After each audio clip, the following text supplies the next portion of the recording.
Okay, let's go.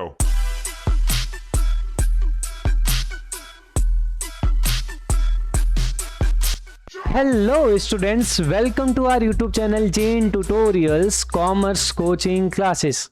I hope आपका summer vacation बहुत अच्छे से जा रहा होगा। सर जाएगा क्यों नहीं, इतनी मज़ेदार क्लासेस हो रही है और साथ में पूरे दिन मज़े कर रहे हैं और लास्ट में जाके शाम को आपकी क्लासेस आ जाती है, मज़ा आ जाता है ना। तो हमने जो इस समर वेकेशन में ये क्लासेस लाने का इसलिए सोचा बिकॉज अब देखो, आप सब लोग सोचते रहते हैं कि 100 आउट ऑफ 100 आने चाहिए सब्जेक्ट में, पर पता है एक स्मार्ट वर्क और एक हार्ड वर्क, उसमें एक डिफरेंस होता है। वो ये कि लोग है ना जुलाई से लग जाते हैं पढ़ने में, हाँ अब पढ़ना पड़ेगा। कभी कभी तो दिवाली के बाद में लगते हैं, कभी कभी क्या होता है विंटर वेकेशन में लगते हैं। हम सर इतना लेट करेंगे तो कहाँ से आएंगे 100। हम स्टार्ट करेंगे जहां से आपकी 11th क्लास एंड हुई है उसी नेक्स्ट डे से स्टार्ट करने वाले हैं। पर थोड़ा सर 1 महीने लेट हो गए, अरे कोई बात नहीं, हम है ना उस 1 महीने जो आपका गया हुआ है उसको आपको वापस एक रेगुलर आपके टर्म्स में लाने के लिए हमने समर में जो आपका टाइम खराब हुआ उसको वापस ठीक करने के लिए हमने ये क्लासेस को स्टार्ट किया है। ठीक है, तो आई होप आप क्लासेस को देख रहे होंगे बहुत अच्छे से। तो सर आज की क्लास हम क्या पढ़ने वाले हैं? सर हम पढ़ने वाले हैं क्रैमर रूल्स। हमने लास्ट क्लास में इनवर्स ऑफ मैट्रिक्स पढ़ा था, दैट मेथड था हमारा मैट्रिक्स मेथड, जिससे हम लीनियर इक्वेशंस को सॉल्व कर रहे थे। लीनियर इक्वेशन के 2 मेथड है, वैसे 3 मेथड होते हैं सॉल्व करने के, बट हम सिर्फ आपके सिलेबस में 2 मेथड्स है, वो है matrix method and matrix method को एडजॉइंट मेथड भी बोलते हैं, एडजुगेंट मेथड भी बोलते हैं, और दूसरा मेथड अपना क्रैमर रूल। तो सर इसको पढ़ेंगे आज। ठीक है, तो चलिए देखते हैं क्रैमर रूल होता क्या है। आपको मैंने लास्ट टाइम बताया था, कोई भी एक इक्वेशन होती है, जैसे मान लो कोई भी एक इक्वेशन होती है, ये इक्वेशन होती है आपकी a1x plus b1y equals to मान लो c1, ये फिर है a2x plus b2y equals to c2। तो आपने बोला था सर एक मैट्रिक्स बनाते हैं, a जो होती है कोफिशिएंट से मिलकर, तो a1 b1 और a2 b2, ये हो गया। एक मैट्रिक्स होती है b सर, वो होती है c1 और c2। अब मुझे यहाँ पे x का काम नहीं है, जो हम इनवर्स उसमें मैट्रिक्स मेथड में यूज कर रहे थे। हम क्या करेंगे, ये जो a है ना, इसका हम डिटर्मिनेंट निकालेंगे। तो सबसे पहले इसका डिटर्मिनेंट निकाल दो। तो फर्स्ट ये आपका यूज है। अब आप क्या करोगे, ये जो b आपका जो है c1 c2 जिसकी हम बात करेंगे, तो आप क्या करो, ये जो b के एलिमेंट है आप पुट कर दो यहाँ पे कॉलम 1 में। तो जैसे कि यहाँ पे अगर यहाँ ऐसा देखें तो ये सारे एलिमेंट है ऐसे, ये फर्स्ट मैट्रिक्स अपनी a और ये जो है b। तो आप क्या करोगे, हम डेल्टा x फाइंड करें। वो डेल्टा x क्या होगा पता है, वो डेल्टा x होगा कॉलम 1 में लिख देने का कौन सा, ये b मैट्रिक्स के एलिमेंट्स को कॉलम में। सेम आप क्या करोगे, डेल्टा वाई निकालोगे, वो क्या करोगे, यही एलिमेंट को बी मैट्रिक्स के एलिमेंट्स को सेकंड कॉलम में लिख देंगे ये। तो डेल्टा एक्स और डेल्टा वाई निकल गया। डेल्टा तो आपने पहले ही निकाला था, तो बहुत सिंपल सा हो गया सर, एक्स वैल्यू क्या हो गया, डेल्टा एक्स अपॉन में डेल्टा कर दो तो एक्स मिल गया, और डेल्टा वाई अपॉन डेल्टा कर दो तो वाई मिल गया। सर इतना इजी मेथड, हम क्यों फालतू में एडजॉइंट निकाल रहे थे, वैसा वैसा कुछ कर रहे थे, कितना टफ सा लग रहा था सर। हाँ ये बहुत इजी सा मेथड और एग्जाम में आता है। ठीक है, तो देखो हम इसमें एक क्वेश्चन करते हैं तो सर आपको थोड़ा अच्छे से समझ आएगा। तो चलिए एक क्वेश्चन लगाते हैं सर।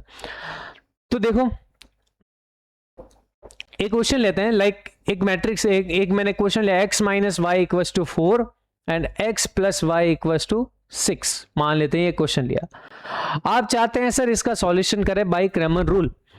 तो हम क्या करेंगे, इसमें सिर्फ a और b को निकालते हैं, a और b। तो मैं ऐसा नाम दूंगा, a मैट्रिक्स है आपकी जो है 1 माइनस 1 1 और प्लस 1, ये हो गया सर कोफिशिएंट मैट्रिक्स। फिर होगी b मैट्रिक्स, तो उसका नाम दे देंगे अपन क्या, ये 4 एंड 6, ये एलिमेंट्स इसके हो गए। अब आपको क्या क्या फाइंड करना है सर, तो सबसे पहले डेल्टा फाइंड करना है सर। डेल्टा क्या होगा, इसका डिटर्मिनेंट, तो इसका डिटर्मिनेंट निकालो 1 माइनस 1 1 और 1, इसका डिटर्मिनेंट हो गया sir 1 minus of minus 1 that is plus 2। अब सर हम डेल्टा एक्स निकालेंगे। वो डेल्टा एक्स क्या होता है सर, डेल्टा एक्स होता है बहुत इजी सा है, आप क्या करो इसके एलिमेंट को कॉलम 1 में लिख लो, तो 4 6 माइनस 1 माइनस 1, देन इसका डिटर्मिनेंट निकाल दो। तो सर हो जाएगा इसका प्रोडक्ट माइनस इसका प्रोडक्ट, 4 माइनस माइनस 6, आंसर आ गया सर 10। सर हम डेल्टा वाई भी निकालेंगे। डेल्टा वाई होता है आपके, इसी को यहां पे लिख दो। तो यहां पे लिखेंगे तो ये देखो 1 1 तो एज इट इज रहेगा। आप -1 और 1 की जगह लिखोगे 4 एंड 6। हम फिर से वापस का डिटरमिनेंट निकालेंगे तो आ गया सर 6 - 4 दैट इज 2। ठीक है, अब इतना आपने कर दिया। अब आप चाहते हैं सर x और y क्या होगा, तो मैं बोलूंगा x और y क्या होगा सर, होगा x इक्वल टू होगा डेल्टा x अपॉन में डेल्टा, दैट इज कितना आया डेल्टा x 10, सर 10 अपॉन में 2, आंसर आया 5। और y कितना होगा सर, y होगा आपके डेल्टा y अपॉन में delta, that is equals to 2 upon में 2, और आंसर आ गया आपका 1। कितना इजी क्वेश्चन हो गया ये, कितना इजी, सिर्फ और सिर्फ डिटरमिनेंट का यूज करके आपने x एंड y का वैल्यू फाइंड कर दिया। था ना बहुत इजी सा। इसलिए मैट्रिक्स मेथड के कंपैरिजन में ये मेथड थोड़ा इजी होता है, बिकॉज हमको एडजॉइंट, हम पारस मेथड, आपको याद है कल वाला पारस मेथड, सारस गवाई पारस हम गए थे, तो सेम यहाँ पे इतना हम जा नहीं रहे हैं, हम सिर्फ डिटरमिनेंट का 3/3 का भी बहुत इजी सा हो जाता है। हम क्वेश्चन करेंगे अभी, आपको आई होप आपको ये सिंपली समझ में तो आ ही गया होगा। ठीक है, तो चलिए हम एक्सरसाइज के क्वेश्चन लगाते हैं कई सारे, तो थोड़े और अंडरस्टैंडिंग बन जाएगी। देखो, तो देखो ये क्वेश्चन है आपके, इसमें आपके ये क्वेश्चन तो पहले वाले तो हो गए थे सर, हमारे ये क्वेश्चन तो ऊपर वाले लग गए थे। हम मैट्रिक्स मेथड के, ये है एक मैट्रिक्स मेथड के क्वेश्चन, इस मैट्रिक्स मेथड के क्वेश्चन करेंगे, देन फिर अपन कुछ क्रैमर रूल के भी क्वेश्चन करते हैं। ठीक है, तो चलिए देखते हैं। हम एक क्वेश्चन करते हैं, जैसे मान लो इसका एक क्वेश्चन, फर्स्ट इक्वेशन उठा लेते हैं अपन, question A, question number A, इसका थर्ड का ए। ठीक है, थर्ड का ए क्वेश्चन सॉल्व करते हैं। तो ए में आपको दे रखा है sir 2x - 3y is equal to minus का 4, and the next is 3x + 5y is equal to 13। इसको सॉल्व करते हैं। तो देखो क्या है, तो सर बताओ क्या होगा, आप क्या करोगे इसका, सर हम करेंगे इसका क्या, हम बहुत इजी सा है इसका सर, और कुछ है ही नहीं इसमें करने के लिए, इतना कुछ है ही नहीं इसमें। हम करेंगे इसमें ये जो वैल्यू दे रखी है, तो हम फर्स्ट ऑफ ऑल इसका ए मैट्रिक्स को निकालेंगे।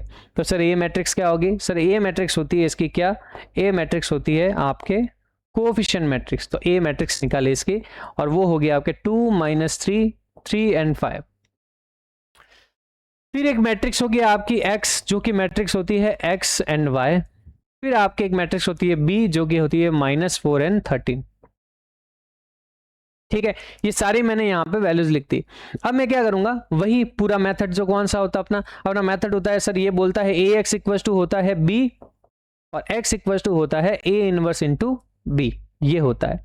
तो हमारा मेन काम होगा ए इनवर्स फाइंड करना। सर हमको ए इनवर्स तो फाइंड करना आता है, तो करते हैं भाई। कैसे होता है ए इनवर्स, तो सर हम करेंगे सबसे पहले क्या फाइंड, ए का डिटरमिनेंट, ए का डिटरमिनेंट फाइंड करेंगे। तो डिटरमिनेंट ऑफ ए क्या होगा, तो सर डिटरमिनेंट ऑफ ए होगा इसका प्रोडक्ट माइनस इसका प्रोडक्ट।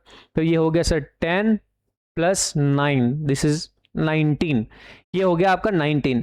तो सर अब हम फाइंड करना चाहते हैं इसका एडजॉइंट, बिकॉज हमको एडजॉइंट मिलेगा तभी तो इनवर्स मिलेगा। तो एडजॉइंट तो सर बहुत इजी सा है, 2/2 का। आपको क्या करना है, डायगोनल एलिमेंट को इंटरचेंज करना है, और ऑफ डायगोनल एलिमेंट का साइन चेंज करना है। ये मिल गया। अच्छा अगला और क्या होगा सर, तो ए इनवर्स मिल जाएगा भाई, ए इनवर्स मिल जाएगा 1/19, 5, 3 - 3 2, ये मिल गया। तो आप जानना चाहते हैं कि सर x क्या होगा, sir x will be equal to a inverse into में b होगा। तो a इनवर्स हो गया 1/19, इसका 5, 3 - 3 2, इसका आपके प्रोडक्ट करना है किसके साथ में, -4 एंड 13 के साथ में। तो 1/19 हो गया, तो आगे इसका प्रोडक्ट 5 इंटू माइनस का 20, फिर हो गया आपके 39, इसका -32 इंटू सॉरी -3 इंटू ये प्लस का 2 12, और यहाँ पे हो गया 2 इंटू ये 26। तो आपके यहाँ पे आ गया सा 1/19, आंसर आया माइनस, ये हो गया कितना 19 प्लस का, और ये आपके हो गया 38 प्लस का। सर डिवाइड करो 19 से, तो आ गया 1 और यहाँ आ गया 2। तो बस इजी हो गया यहाँ पे। तो मैं यहाँ पे इसका आंसर लिख देता हूँ कि x की वैल्यू सर क्या मिली, x की वैल्यू मिली सर क्या, x की वैल्यू मिली 1 और y की वैल्यू मिली 2। क्या समझ आया आपको? सर बिल्कुल अच्छे से समझ आ गया। रीजन था तो कुछ था ही नहीं सर इसमें। ए निकालना था, एक्स निकालना था, बी फाइंड करना था। ए एक्स इक्वल टू बी था, एक्स की वैल्यू हमने एक के करके फाइंड कर ली। वही एक सिंपल सा मेथड था जो हम कल करते आ रहे थे, उसी को हमने किया है। तो सर ये मैट्रिक्स मेथड का ऐसा कुछ हो गया। सर ये तो आप क्या बता रहे हो सर, एक एक ये क्या, ये 2x2 के तो हम भी कर लेंगे। बिल्कुल, तो आप इतने अच्छे बच्चे हैं तो ये 1 2 3 ये तीनों क्वेश्चन आप स्क्रीनशॉट ले लेना और ये तीनों क्वेश्चन करने हैं आपको, ठीक है। तो सर अब बाकी वाले दो बच्चे हैं ना, वो आप करके बता दो। एक क्वेश्चन आप करके बता दो, दूसरा वाला हम अपने आप कर लेंगे। बिल्कुल बताते हैं। तो 3x3 का करके देखते हैं, ठीक है। तो 3x3 का करके देखते हैं और क्वेश्चन को लिखते हैं कि इस क्वेश्चन में है क्या। है क्या? कुछ नहीं, वही सेम है ना यार। आपके 3x3 की तरह सॉल्व करना पड़ेगा इसको। तो देखो मैं क्वेश्चन को लिख देता हूं, वो क्वेश्चन है क्या, ठीक है। क्वेश्चन को लिख देते हैं। तो क्वेश्चन इज,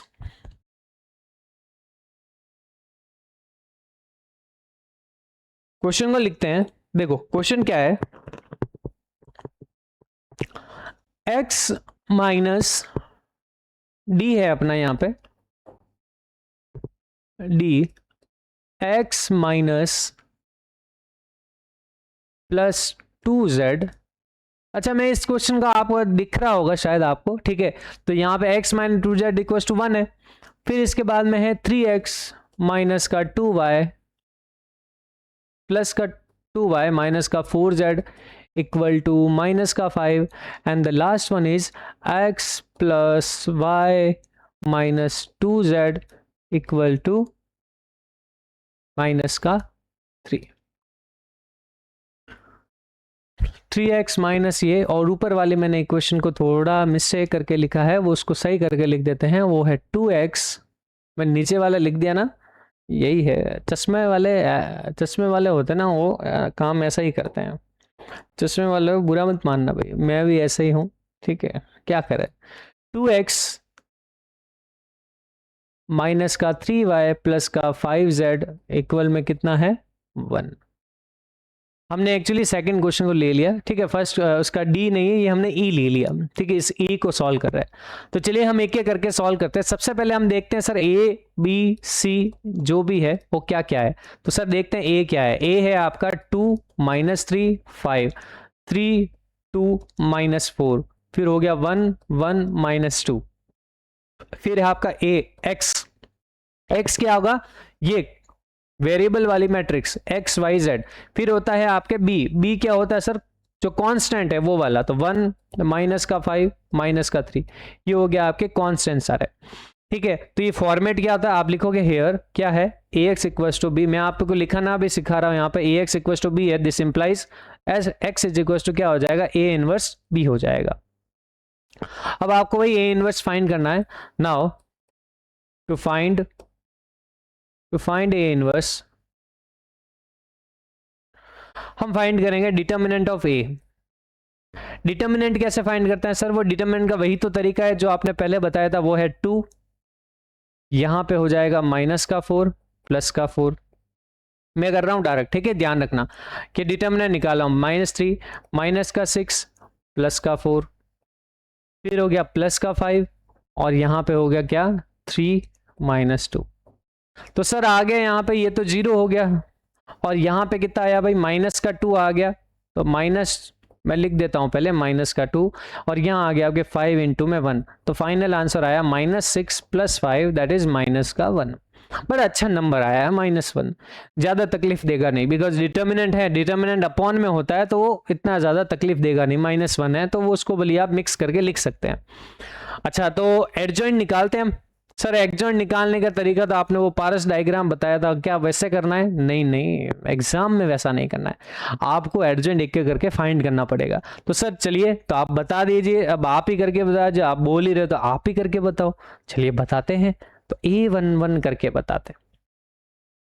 कोफैक्टर्स यहाँ लिख देते हैं भाई, कोफैक्टर्स लिख रहे हैं हम, ये कोफैक्टर्स लिख के बता रहे हैं, जो भी है चेकर को बता देते हैं कि सर कोफैक्टर्स निकाल रहे हैं हम। तो कोफैक्टर निकालना है sir, A11 A12 A13 A21 A22 A23 A31 A32 A33 ये हो गया। ये सारी वैल्यूज अपन को फाइंड करनी है। आपको पता है ना मैं इसको ऐसा क्यों लिख रहा हूं, आप रो वाले कॉलम में के लिए, बिकॉज यही का ये छापना है सिर्फ एडजॉइंट में। तो आप निकालते हैं A11, तो सर A11 तो क्या था, ये इसका ही वही तो होता है, इसका प्रोडक्ट, इसको गायब कर देना है। एडजॉइंट कैसे निकलता है, कोफैक्टर कैसे निकलता है, कोफैक्टर निकलता है सर जिस एलिमेंट का आप फाइंड करना चाहते हैं उसको आप गायब कर दो, उसकी ith रो और jth कॉलम को गायब कर दो।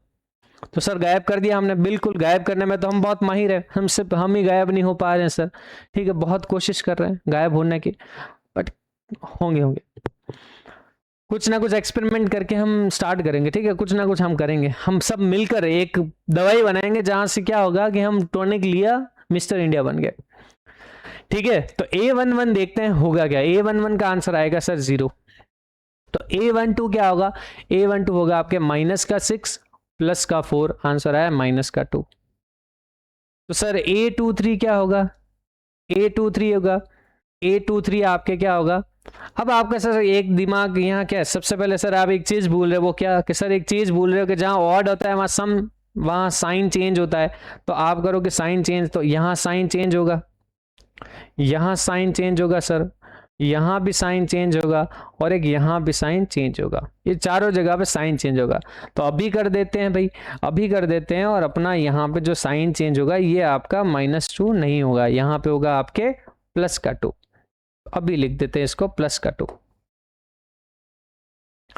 23 का आंसर क्या है सर, 23 का आंसर है 3 - 2 दैट इज 3 - 2 दैट इज 1, यहाँ आ गया 1। A21 निकाल के बताओ, A21 क्या होगा, A21 आपके होगा ये कॉलम ये गायब, +6 - 5 यानी कि 1, यानी बट साइन चेंज करके लिखेंगे। तो 22 क्या आएगा, 22 सर आपके आएगा, इसको गायब कर दिया है आपने, किसको गायब किया, इसको और इसको गायब कर दिया। तो -4 -4 -5 यानी कि -9। 23 क्या होगा सर, 23 होगा आपके 2 + 3 यानी कि 5, बट साइन चेंज करके लिख देंगे। अगला वाला होगा सर, इसमें इसको गायब कर देंगे, 3 1 को गायब कर देंगे, 3 1 गायब हो गया था, और +12 -10, 12 - 10 इज 2। अगला वाला होगा क्या, अगला वाला होगा सर इसको और इसको गायब करना है, तो -8 -15 -23, बट साइन चेंज करके लिखेंगे। And the last one is 4 + 9 आपका हो जाएगा 13। ये सर आपके एडजॉइंट निकल गए। अब नहीं सॉरी, ये कोफैक्टर्स निकल गए। अब हम चाहते हैं इसका एडजॉइंट फाइंड करना। तो एडजॉइंट तो बहुत इजी सा है सर, कोफैक्टर निकल गया फिर तो एडजॉइंट कुछ होता ही नहीं है। तो एडजॉइंट आपके क्या होता है, कोफैक्टर का क्या, कोफैक्टर का ट्रांसपोज। ये जो आपने कोफैक्टर लिखे हैं ये रो वाइज है, तो इसको कॉलम में लिखा, तो जैसा लिखा है वैसा वैसा छाप दो बस। तो आपके आ गया 0 2 1 -1 -9 -5 2 23 13, ये आ गया सर। ठीक है, तो सर इनवर्स भी तो बता दो। इनवर्स होता है जी 1 में डिटर्मिनेंट जी एडजॉइंट ऑफ ए जी। ए जी ओ जी लो जी सुनो जी, मैं हूं मन मौजी, करता हूं मैं वो जो तुम भी करो जी। वो फैक्टर का एडजॉइंट ऐसे ही बोलते हैं क्या, खराब हो गया अब क्या सर, बकवास बकवास, सीधा सीधा बोला 1 2 का 4 4 2 का 1, पर मेरा नाम लिखा नहीं है। चलिए ये आ गया। तो अब इसमें क्या करना है, ये एडजॉइंट है, इसमें डिटरमिनेंट इसका -1 से डिवाइड करना है। ये जो है ना डिटर्मिनेंट कितना आया था आपका, -1 आया था, तो ए इनवर्स एक्चुअली डिटर्मिनेंट होता है, तो आपका ए इनवर्स निकल जाएगा, इसमें -1 से डिवाइड कर देना। सर आप -1 से क्यों डिवाइड कर रहे हो, पहले तो कर नहीं देते सर, -1 है, -1 से कोई फर्क नहीं पड़ने वाला। अगर 19 7 5 कुछ होता तो उसको 1 में लिख कर रखते, -1 क्या करे, इसका सबका साइन चेंज कर देता, तो लिख देते हैं एक बार को, क्या फर्क पड़ेगा। ठीक है, तो मैंने लिख दिया सर 0 1 माइनस का 2 2 माइनस का प्लस का 9 माइनस का 23 माइनस का 1 प्लस का 5 माइनस का 30, सबके साइन चेंज कर दिया। अब बस कुछ नहीं बचा है, अब सिर्फ एक बात बची है और वो ये कि x इक्वल टू होता है जी a inverse b, x equal to होता है a inverse b, x equal to a inverse अपना हो गया 0 1 माइनस 2 माइनस का 2, 9 माइनस 23 माइनस 1, 5 माइनस 13, इसका प्रोडक्ट करना है बी के साथ में। बी है आपका 1 माइनस का 5 माइनस का 3। चलिए प्रोडक्ट करते हैं, देखते हैं क्या आंसर आता है। करते हैं इसका प्रोडक्ट। तो सर आया 0 माइनस का 5 प्लस का 6, तो आ गया माइनस 5 प्लस 6, आंसर आया 1। अगला वाला आया माइनस का 2 माइनस का 45, तो यह आपके हो गया माइनस का 47, माइनस का 47 प्लस 69, 47 69 में से 47 गए तो सर आपके बचते हैं 22। 69 से 47 गए 22। फिर अगला वाला है सर माइनस 1 माइनस का 25, तो ये हो गया माइनस का 1 और माइनस का 25 कितना होगा, माइनस का 26, माइनस का 26 प्लस 39, माइनस का 26 प्लस 39 बचते हैं 13। ये तो बस x अपना कितना आ गया जी, 1 आ गया। y कितना आ गया सर 22, z कितना आ गया 30। चलिए एक बार ये वैल्यूज वेरीफाई करते हैं, क्या हमने ये राइट निकाली कि रॉन्ग निकाली। तो ये सारी वैल्यू आप क्या करो, ये सारी वैल्यू आप है ना इसमें इक्वेशन में पुट करके चेक कर सकते हैं। कौन सी इक्वेशन सर, यही इक्वेशन जो आपने लिखी है। तो देखो कौन सी इक्वेशन लिखी है सर, आपने इक्वेशन जो लिखी है ना ये वाले इस इक्वेशन में। तो सर कौन सी वैल्यू है सर, वैल्यू है आपके 1, तो मैंने यहाँ पे पुट किया 1। वेरीफाई करते हैं भाई, ठीक है। देखो अपने राइट निकाला रॉन्ग निकाला। ये लास्ट वाले में, तो लास्ट वाले में आप देखो यहाँ पे या पुट करके देखो इस वाले किसी भी एक इक्वेशन में लास्ट वाले में पुट कर रहा हूँ। तो x की जगह लिखा मैंने 1, y की जगह में लिखा 22 और z की जगह लिखा मैंने 13। तो 2 इंटू में 13। तो देखते हैं 1 प्लस 22 माइनस का 26 कितना आंसर आ रहा है 23, 26 माइनस का 3 आ रहा है ना, बिल्कुल सर एकदम सही आ रहा है। इसका मतलब ये है कि आपने ये क्वेश्चन एकदम सही किया है। ये जो मैं स्पीड से आपको बता रहा हूं, क्या ऐसी स्पीड से सर आप करते हो, ठीक है। आप इतना स्पीड से कर रहे हो तो हम किस स्पीड से करेंगे, बात तो सही है, ठीक है। बट आपको बता रहे हैं ना, तब एक एक करके से धीरे धीरे बताना पड़ता है ना यार, ठीक है। तो स्पीड है, बाकी अदरवाइज तो हम फास्ट कर सकते हैं। But mathematics is totally about practising. आप कितने अच्छे से प्रैक्टिस करते हो। अगर आपकी प्रैक्टिस बहुत अच्छी है ना, मैथमेटिक्स आपके हाथों में इस तरीके से चलेगी जैसे गुलाब जामुन ठीक है, ओके। तो बस ये हो गया। आप अगला वाला क्वेश्चन अपने जो डी है ना वो आप करना, ठीक है सर। ये तो हो गया ऐसा। अब हम ये जानना चाहते हैं वो ये कि सर आप ऐसा करो, इसको ये जो क्वेश्चन दे रखे हैं अब इनका क्रैमर रूल से मेरे को सॉल्यूशन बताओ। सारे क्रैमर रूल का एक क्वेश्चन समझा दो तो थोड़ा और अच्छे से मजा आ जाए। फिर इसके बाद में देखते हैं और 2-3 क्वेश्चन करते हैं अपन, ठीक है। तो चलिए क्रैमर रूल करते हैं, क्रैमर रूल से एक क्वेश्चन करते हैं। तो क्वेश्चन है आपका कि फर्स्ट क्वेश्चन ही लेते हैं। देखो क्रैमर रूल आपका थोड़ा सा इजी है, तो फर्स्ट क्वेश्चन ही लेते हैं। और फर्स्ट क्वेश्चन क्या है, 2x माइनस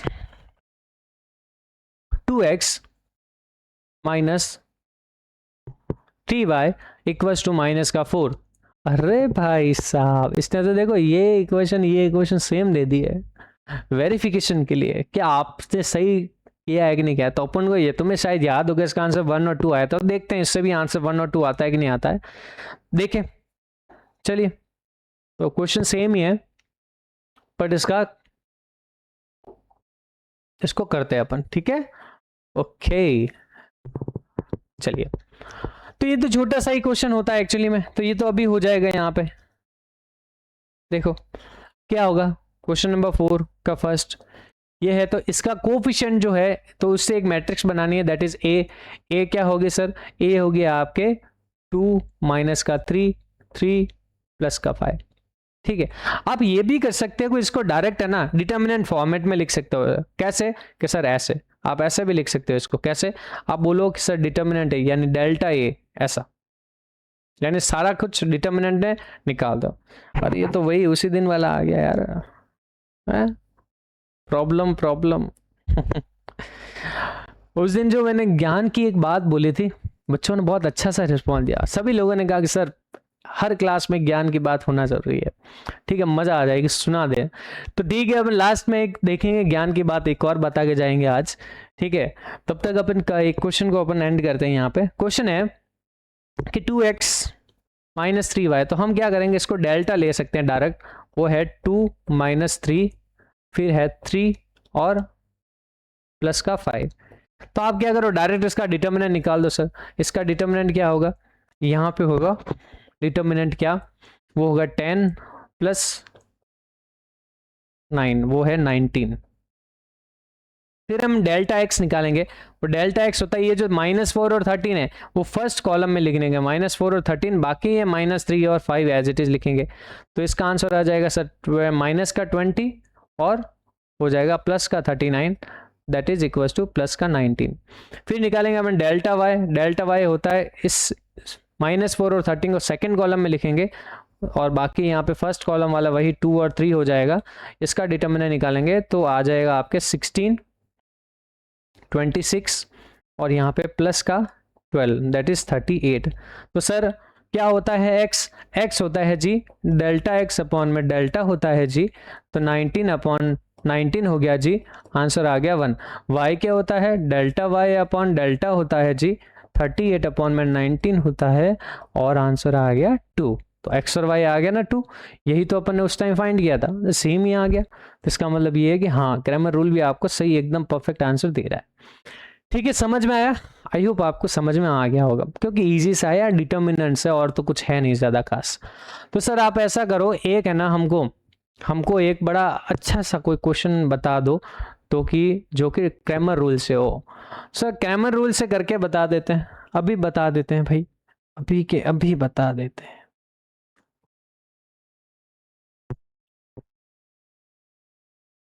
ओके, 3/3 का करके देखते हैं, ठीक है। ये हम क्वेश्चन नंबर 6 लेते हैं। तो सर ऐसे बोलते हैं, क्वेश्चन नंबर 6 आपने लिया यहाँ पे, तो डेल्टा लेते हैं पहले, ठीक है। यहाँ पे डेल्टा, तो डेल्टा क्या हुआ, डेल्टा हुआ सर 1 माइनस का 1 एंड 2, फिर आया आपके 2 माइनस का 3, ठीक है। ओके, यहाँ पे आपके x नहीं है, जब x नहीं होता तो आप इसको 0 लेते हो, है ना। x जब नहीं होता तो 0 ले गो यहाँ पे, तो आप लोग यहाँ पे फिर से लिख देता हूं मैं, डेल्टा हो गया यहाँ पे, ये है आपका क्वेश्चन नंबर 6। डेल्टा हो गया यहाँ पे 1 माइनस 1 2, अगला होगा आपके, देखो x है नहीं तो 0, y होगा 2, फिर हो जाएगा माइनस का 3, और फिर अगले वाले में हो जाएगा 3 माइनस का 2 एंड 4। ओके, फिर इसके बाद में आपके जो दूसरा वाला है उसको अपन अकॉर्डिंग टू दी आर क्या बोलते हैं रिक्वायरमेंट यूज करते रहेंगे। चलो इसका डिटर्मिनेंट निकालते हैं। इसका डिटर्मिनेंट क्या हुआ सर, इसका डिटर्मिनेंट हुआ 1 लिया तो 8 आया, 8 माइनस इन दोनों का प्रोडक्ट 6, फिर माइनस प्लस साइन चेंज हो गया बीच वाले का, फिर हो गया आपके 0 प्लस 9, अगला वाला आया प्लस का 2, इसका हो गया 0 माइनस का 6। तो सर आंसर कितना आया, आंसर आया जी 2 फर्स्ट वाले से, यहाँ पे आ गया 9 और यहाँ आ गया माइनस का 12, आंसर आया माइनस का 1। डेल्टा आ गया आपका माइनस का 1। तो सर हम जानना चाहते हैं डेल्टा एक्स क्या आया, डेल्टा एक्स भी निकाल देंगे भाई। तो ये जो दे रखा है 1 1 और 2, इसको अब लिखेंगे 1 1 और 2, और बाकी सारा सेम, -2 2 -3 4। अब इसका डिटर्मिनेंट निकालेंगे, चलो मेरे साथ फाइंड करो। 1 यहाँ कितना आया 8 माइनस का 6, फिर अगला वाला हो गया साइन चेंज, तो इसका हो गया +1, इधर आ गया आपके क्या 4 प्लस का 6, अब आ गया आपके नेक्स्ट प्लस का 2, और यहाँ आपके आ जाएगा माइनस का 4 एंड माइनस का 4। तो आंसर आ जाएगा यहाँ पे क्या, पहले वाले से तो 2 आया, सेकेंड वाले से तो 10 आया, और नेक्स्ट वाले से 8 एंड 2 इज माइनस का 16। So answer is 12 minus 16, 12 minus 16 is -4। तो सर डेल्टा वाई भी निकालते हैं, डेल्टा वाई निकालते हैं जी। डेल्टा वाई क्या होगा, डेल्टा वाई होगा आपको सेकंड कॉलम में लिखना है। अब सेकंड कॉलम में क्या है तो लिखना वही, देखो 1 0 3 तो एज इट इज लिखना है, फर्स्ट कॉलम यही वाला, डेल्टा को ध्यान में रखो ये।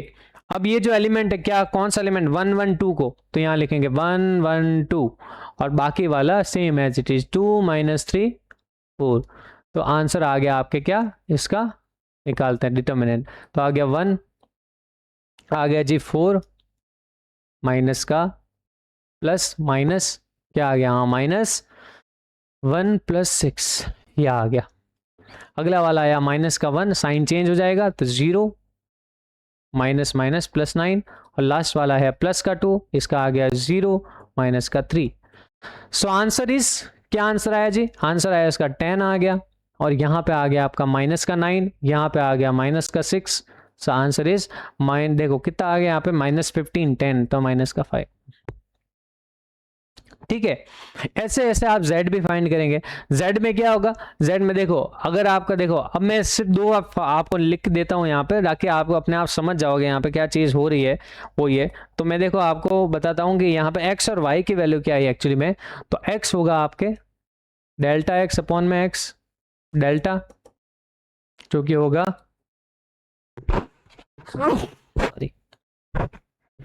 हो जाएगा यहाँ पे क्या, माइनस का 4 अपॉन में -1 दैट इज +4। y क्या होगा आपके डेल्टा y अपॉन में डेल्टा दैट इज क्या हो गया आपके माइनस का 5 अपॉन में -1 = 5। ठीक है, ये आंसर आपके आ जाएगा। और ये अगर मैं सारी वैल्यू पुट करूँ ना यहाँ पे देखो ये 6 वाले में, तो मैं देखूंगा z कितना आएगा। वो z आप फाइंड कैसे करोगे, z फाइंड करोगे आप डेल्टा z अपॉन में डेल्टा, और डेल्टा z एक्चुअली क्या होगा, यही वैल्यू को आपको थर्ड कॉलम में लिखना है तो आपको वैल्यू मिल जाएगी यहाँ पे। यही वैल्यू को, कौन सी वैल्यू को, ये जो आपने लिखी ना ये 1 1 2, इसको आप थर्ड कॉलम में लिखोगे तो आपको इसका आंसर मिल जाएगा। तो चलिए देखो इसका आंसर एक्चुअली मिलेगा क्या, आपको आंसर इसका मिलेगा क्या, तो वो देखते हैं। आंसर मिलेगा आपको 1 4 और 5 हो गया यहाँ पे, माइनस का 1 -1 इधर गया, +2 हो गया, 2/2 1 आया। इसका मतलब ये है कि यहाँ पे आया माइनस का 1 आंसर आएगा। z आपको -1 मिलेगा। ठीक है, z आपको -1 मिलेगा। सो अब आपको तीनों वैल्यूज मिल गई। तो क्रैमर रूल थोड़ा इजी होता है इन कंपेयर विद अदर, ठीक है, in compare with matrix method ये मेथड थोड़ा इजी होता है।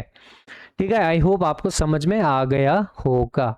चलिए सर, बहुत अच्छे से क्लियर हो गया है। ठीक है सर, एक और क्वेश्चन ऐसा करो, एक और क्वेश्चन करके बता दो, थोड़ा और अंडरस्टैंडिंग हो जाएगी। अगला अपन देखते हैं क्वेश्चन इसमें कुछ और, वो ये कि सर आप क्या करो, आप सर हमको है ना थोड़ा बहुत इसकी, अब इसमें और क्या बचा है सर, और अभी कुछ नहीं बचा है इसमें, और इसमें ये बचा है अकॉर्डिंग टू द सिलेबस, वो ये बचा है कि सर इसमें आपको कोई मान लो वर्ड फॉर्मेट दे रखे, वर्ड फॉर्मेट को आपको इक्वेशन में कन्वर्ट करना है।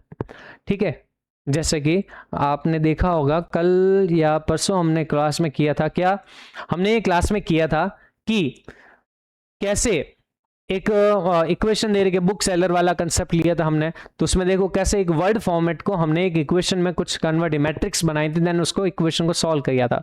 इस टाइप से कुछ था ना, तो वैसे ही कुछ होगा उसमें, रियल लाइफ इसके कुछ यूज है, उस इक्वेशन बनानी है। जैसे 10th में यही तो करते थे कि इतना बैट इतने का आता है, इतने बॉल्स इतने रुपए के हैं, तो इतने बैट खरीदे, इतने बॉल खरीदे, फिर उसने उतने बॉल उतने ये खरीदे, तो बताओ टोटल उसने कितने बॉल, कितने एक बॉल एंड एक बैट का कितना रुपया होगा, उस हिसाब से वो क्वेश्चन थे। तो वो सेम यहाँ पे पैटर्न के क्वेश्चन होते हैं। ठीक है, वो अपन बना देंगे। तो सर बाद में अभी क्या है इसमें, तो क्रैमर रूल का सर एक और क्वेश्चन करके बता दो, थोड़ा और अच्छे से अंडरस्टैंडिंग बन जाए। तो सर करते हैं, अभी करते हैं, अभी करते हैं। ठीक है, वैसे एग्जाम में आप देखो ना, एग्जाम में इतने कोई ऐसा इतने कोई टफ क्वेश्चन आते नहीं है। ठीक है, एग्जाम में इसके बिकॉज अलजेब्रा यूनिट सबसे इजी यूनिट में होती है। वैसे अप्लाइड मैथ्स ही बहुत इजी सी है, इसका कुछ ज़्यादा खास होता नहीं है इसमें। ठीक है, पूरा ट्रिग्नोमेट्री पोर्शन ही हटा दिया होता है, तो और क्या बचता है। तो इसमें बस पूरा का पूरा प्योर कैलकुलेशन बेस्ड सारे क्वेश्चन होते हैं। ठीक है, तो देखते हैं अब नेक्स्ट क्वेश्चन है आपका, एक और क्वेश्चन लेते हैं। वो क्वेश्चन है जैसे मान लो कि अपन लास्ट क्वेश्चन लेते हैं इसका, क्वेश्चन नंबर 9। क्वेश्चन में 9th में है, एक अच्छे से लिखते हैं इसको। ठीक है, अच्छे से ये लिखते हैं कि भाई हम लेते हैं ए, नाम दे देते हैं इसको। ए जो है वो ये है क्या 2 - 1 - 3, 3 + 2 - 5, और फिर है 5 1 - 8, ये हो गया। फिर एक बी नाम दे दो जो कि आपको वैल्यू चेंज करनी होती है सारी, 1 0 और 3, ये सारी चीजें। अब क्या करना है, इसको एक बार यहां लिखना है, डिटर्मिनेंट निकालना है। फिर इसको एक बार यहां लिखना है, डिटर्मिनेंट निकालना है। फिर नेक्स्ट क्या है, नेक्स्ट आपको इसको एक बार यहाँ लिखना है, डिटर्मिनेंट निकालना है। ये 3 है, डिटर्मिनेंट निकाल के अलग अलग वैल्यूज फाइंड करनी है, बस और कुछ नहीं। सर अभी करके बताओ हम, अब हम मे बी आप किस लिए देख रहे हैं कि आप समझाओगे हमें, चलिए समझाते हैं भाई। तो देखते हैं सर, डेल्टा फाइंड करते हैं। डेल्टा क्या होगा सर, डेल्टा तो वही जो है, इसका डिटर्मिनेंट निकालना है, तो इसका डिटर्मिनेंट अभी निकाल देते हैं। जैसे 2 - 1 - 3, 3 2 - 5, 5 1 - 8, इसका डिटर्मिनेंट निकालते हैं तो आ गया सर 2, क्या आया -16 +5 +1 -24 +25, फिर -3 3 - 10। सर आंसर आ गया क्या, 2 इंटू में -1, यहाँ आ गया +1, यहाँ आ गया -3 इंटू में -7। So answer is -2 + 1 + 21। So delta कितना आ गया आपके, 22 में से 2 गया तो आंसर आया 20। डेल्टा आ गया आपका 20। तो सर अब हमें करो ऐसा बताओ कि डेल्टा एक्स कितना आ रहा है, डेल्टा एक्स क्या आ रहा है। सर डेल्टा एक्स अभी निकाल देते हैं। 103 को, ये जो रेड वाली लाइन है 103 को यहाँ फर्स्ट कॉलम में लिखना है। सर अभी लिख देते हैं 103 -121 आया -3 -5 -8, ठीक है। चलिए इसका डिटरमिनेंट निकालते हैं। तो सर लिखा 1, यह आया -16 +5 +1 0 आया आपके -+15 आया -3 0 -6। सो आंसर इज कितना आया, 1 इंटू में -16 + 5 इज माइनस का 9, नहीं नहीं नहीं नहीं, -9 नहीं, माइनस का 11। यही गलतियां हो जाती है भाई फटाफट फटाफट में। 1 माइनस का 11, फिर +15 यहाँ आ जाएगा आपका -6 इंटू ये प्लस का 18। सो आंसर इज कितना आया 33, या फिर ऐसा बोलो 15 में से 11 गए 4 4 एंड ये 22। तो सर डेल्टा वाई भी तो निकाल के बता दो। सर डेल्टा वाई भी अभी भी निकाल देते हैं, फटाफट निकाल देते हैं। डेल्टा वाई कौन सी, येलो कलर वाली, इस सेकंड कॉलम में इसको लिखना है। तो ये हो गया सर 2 3 5 1 0 3 -3 -5 -8 हो गया ऐसा। अब इसका डिटर्मिनेंट निकाल दो, वही सेम। तो 2 0 -+15 माइनस का 1 माइनस का 24 प्लस का 25 माइनस का 3, फिर हो गया 9 और ये 0। तो कितना आंसर आया जी, इसका आंसर आया आपके, यहीं लिख देते हैं 2 इंटू में 15 -1, इधर आ गया आपके प्लस का 1, यह आ गया आपके माइनस का 27।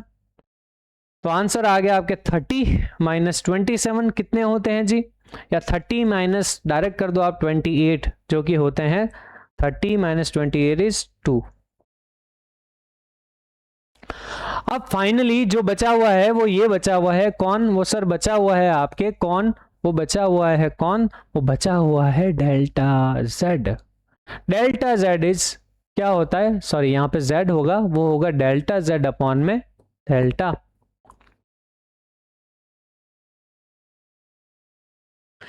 यही होगा ना, ठीक है। अब हम क्या करेंगे इसको, अब हम देखते हैं इसको।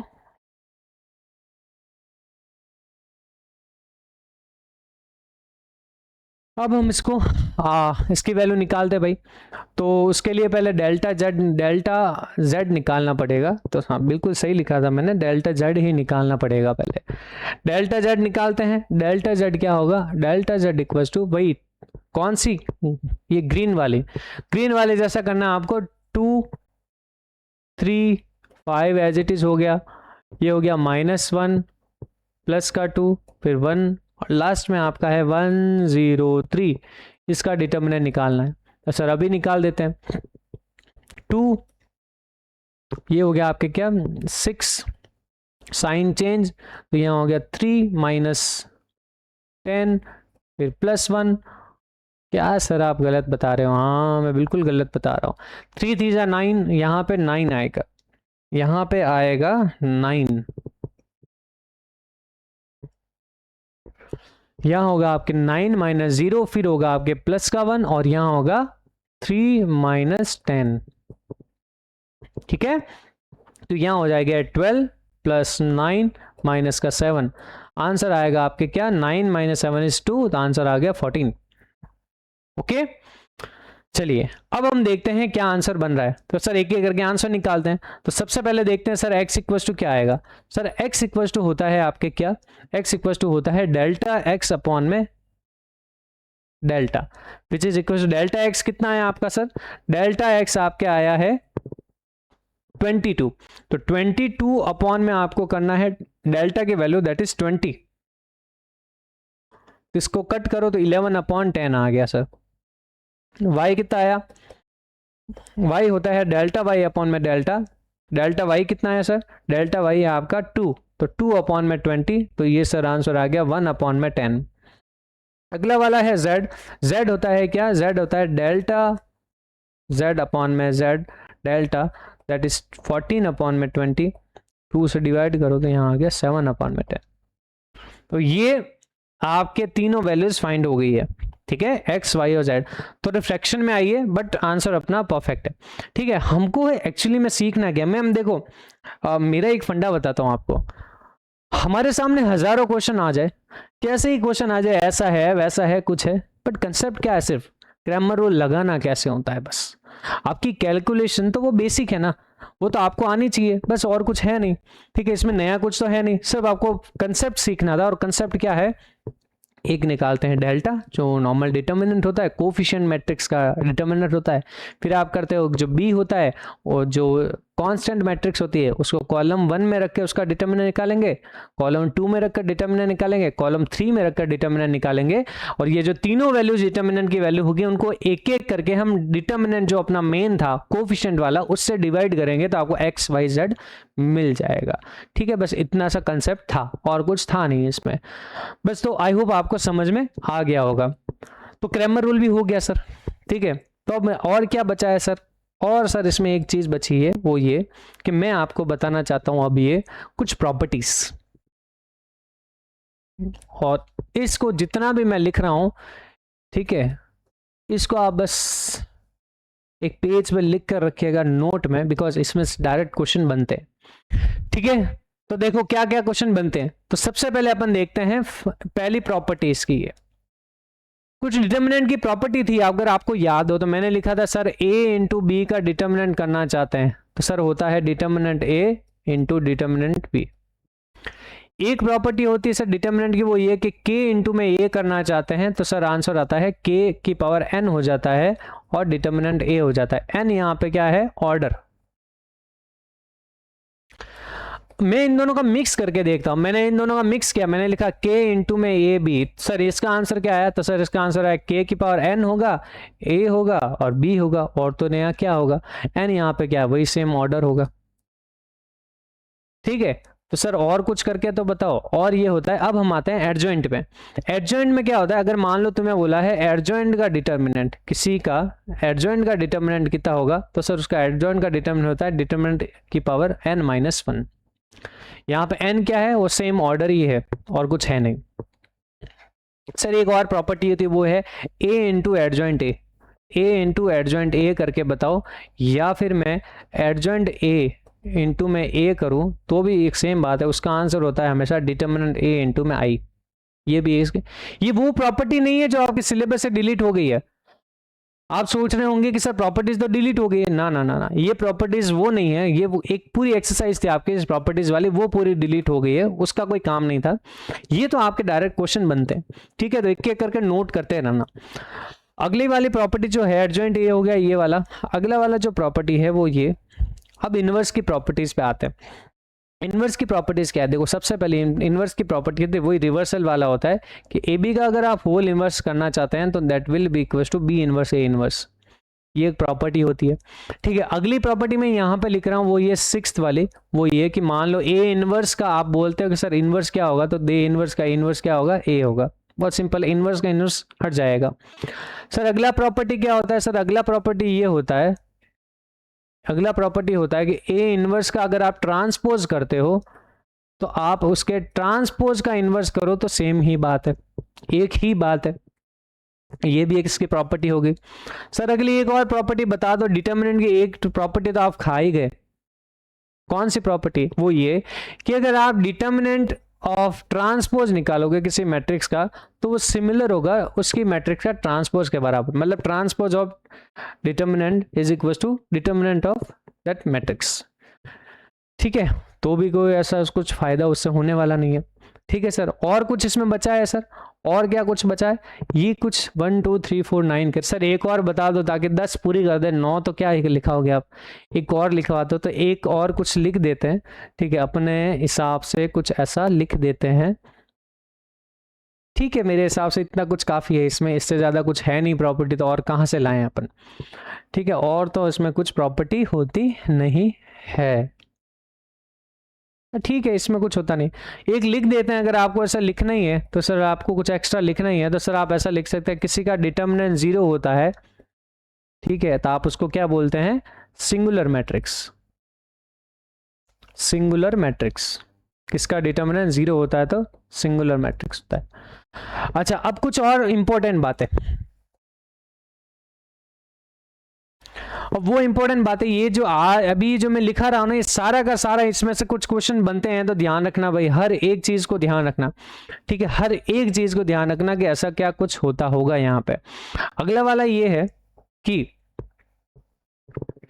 अगर मैं आपसे बोलूं यहाँ पे कि कोई भी इक्वेशन है, जैसे मान लो ये इक्वेशन दे रखी है a1x plus b1y equals to c1, ये है a2x plus b2y equals to c2, तो आप बोलते हो सर a होता है आपके क्या, a1 b1 a2 b2 ये होता है। तो मैं आपसे एक बात बोलता हूं यहाँ पे, अगर मान लो डिटर्मिनेंट जो a है वो अगर नॉट इक्वल टू 0 आया तो आप बोलोगे उसके यूनिक सॉल्यूशन है। क्या है सर, यूनिक सॉल्यूशन है, जिसको अपन एक नाम ये भी देते हैं कि वो कंसिस्टेंट है। क्या है, कंसिस्टेंट है। क्या है, कंसिस्टेंट है। कंसिस्टेंट का मतलब ये होता है कि एनी इक्वेशन इज गिविंग, क्या, any equation is giving solution, कोई भी इक्वेशन आपको सॉल्यूशन दे रही है। अच्छा, अगर डिटर्मिनेंट नॉट इक्वल टू 0 नहीं होके इक्वल टू 0 आ गया तो इसमें आपको दो कंडीशन देखने को मिलेगी भाई। अगर आपको ऐसा है तो इसमें दो कंडीशन देखने को मिलती है। दो कंडीशन क्या है इसमें, आपके क्या सॉल्यूशन हो सकते हैं, आपके मैनी सॉल्यूशन भी हो सकते हैं। क्या हो सकते हैं सर, मैनी सॉल्यूशन भी हो सकते हैं, या फिर आपके नो सॉल्यूशन भी हो सकता है। तो ये दोनों कंडीशन क्या होगी, जब नो सॉल्यूशन की मैनी सॉल्यूशन की, तो बहुत इजी सा है, वो ये कि आपको पता है बी मैट्रिक्स होती है C1 C2, अगर बी इंटू में एडजॉइंट ए कर रहे हो, आपको बी इंटू में एडजॉइंट ए, और वो आपके अगर मान लो 0 आ जाए तो आप बोलोगे मैनी सॉल्यूशन है। और अगर b इंटू में एडजॉइंट a आपके क्या आ जाए, नॉट इक्वल टू 0 आए, तो आप बोलोगे सर कि वो नो सॉल्यूशन है। अच्छा, तो इसका मतलब नो सॉल्यूशन का मतलब क्या है, इनकंसिस्टेंट है, इनकंसिस्टेंट है, इनकंसिस्टेंट है। इसका मतलब बहुत इजी सा है, वो ये कि सर जब आपके सॉल्यूशन तो मिलेगा उसको बोलते हैं कंसिस्टेंट, और जब सॉल्यूशन नहीं मिलता उसको बोलते हैं इनकंसिस्टेंट। इसका अच्छे से आप क्या करो भली, आप एक और कंडीशन लिखते हैं, फिर इसके बाद में सर आप ले लेना इसका स्क्रीनशॉट। वो ये कि तीन कंडीशन आपको पता है भाई, कंसिस्टेंट और इनकंसिस्टेंट की, तो मैं यहाँ लिखवा देता हूँ कंसिस्टेंट का। अगर आपके एग्जाम के हिसाब से अगर मैं बोलूँ वो कि कंसिस्टेंट का, आपको पता है 10th क्लास में आपने जो देखे वही मैं कंडीशन लिखने वाला हूँ, वो ये कि a1 upon a2 is not equal to b1 upon b2, ये कंसिस्टेंट की इक्वेशन होती है। और क्या हो सकता है सर, और भी हो सकता है इसमें, वो ये अकॉर्डिंग टू दिस। और इनकंसिस्टेंट में क्या होता है, इनकंसिस्टेंट में कि आपने 10th में ही देखा होगा, वो ये कि a1 upon a2 is equal to b1 upon b2 but not equal to c1 upon C2। ये वाली कंडीशन थी। तो ये वाली कंडीशन से आप ये भी देख सकते हो कि वो इनकंसिस्टेंट है। तीनों इक्वल हो जाए तो आपके कंसिस्टेंट की कंडीशन में ही आता है। ठीक है, तो आप अच्छे से इसका क्या अगर स्क्रीनशॉट लेना भूल गए थे शायद, या फिर थोड़ा सा टेक्निकल ग्लिच आ गया था, आप देखो इसका स्क्रीनशॉट ले लो। इसमें से आपके एक ना एक क्वेश्चन बनते ही है। ठीक है, तो इसका एक स्क्रीनशॉट ले लो अच्छे से। चलिए फिर इसके बाद आगे बढ़ते हैं। ठीक है, चलो आई होप हो गया। तो देखो बस हम यहाँ पर अपना ये जो चैप्टर है, या यूं कहे कि अलजेब्रा जो है पूरा का पूरा टॉपिक यहाँ पे एंड होता है। हमने मैट्रिक्स को पढ़ा है, डिटर्मिनेंट को पढ़ा है। तो सर नेक्स्ट क्लास में क्या होने वाला है? नेक्स्ट क्लास में बहुत इंपॉर्टेंट क्लास होने वाले वो ये कि हम इस चैप्टर पूरे चैप्टर को समराइज करेंगे, वन शॉर्ट वीडियो की टाइप हम इसको पूरे चैप्टर को समराइज करेंगे। प्लस दूसरी चीज इसमें ये करेंगे, प्रीवियस ईयर के जो क्वेश्चंस है, जो भी हमारे प्रीवियस ईयर के क्वेश्चन बने हैं मैट्रिक्स यानी पूरी अलजेब्रा यूनिट से, उन सारे क्वेश्चंस को सॉल्व करेंगे। तो नेक्स्ट क्लास में प्रेजेंट रहना ही रहना है, उस क्लास को पूरा 100% अच्छे से देखना है, बिकॉज उसमें से आई गारंटी यू एक ना एक क्वेश्चन तो आपके लगेगा ही लगेगा एग्जाम में। चलिए तो मिलते हैं नेक्स्ट क्लास में, तब तक अपना ख्याल रखिएगा और ऐसे ही पढ़ाई में मस्त रहिएगा, व्यस्त रहिएगा, और लाइक शेयर एंड सब्सक्राइब करते रहना। और मिलते हैं नेक्स्ट क्लास में। Thank you so much. Okay, let's go.